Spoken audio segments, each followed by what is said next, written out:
Hey y'all, this is going to be a really quick recap or time lapse for April 2023, primarily because I lost almost all of my videos somehow. I've been trying to figure out where it went, but I've only been able to find a few files. So this is going to be very short. There's going to be a lot of gaps in the month because I only have a few days from the beginning and then the end of the month. So I'll try to give a recap of what was going on.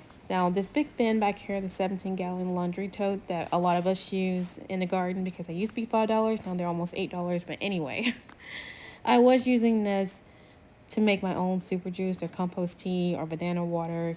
It's basically just having water and putting bananas and whatever other kind of produce, even weeds from the garden, extra leaves and stuff from the garden, just putting it in there and letting it soak. And it just makes this, it's supposed to make this really rich, vitamin rich fertilizer for the garden. So free fertilizer. So I did have it up here at first, and I eventually did move it down closer to where the camera is, but that footage, you won't see that. But anyway, what I noticed is that it was attracting not only bugs, but it attracted a rat. I'm sure it was a rat. Now, I had noticed at night over in this left corner, bottom corner, I had noticed what I thought was a rat um, was in black and white night vision, so I couldn't quite tell. But my dogs have been really interested in this corner, so I think that's what it was. And eventually, it wound up dead inside of that 17-gallon tote when I moved it down here.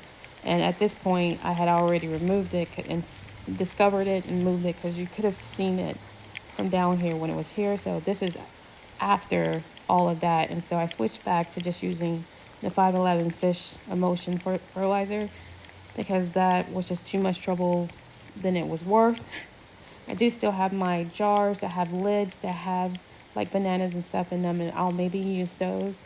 But I was also concerned about, those things, they just produce a lot of bacteria. We don't know what kind of bacteria.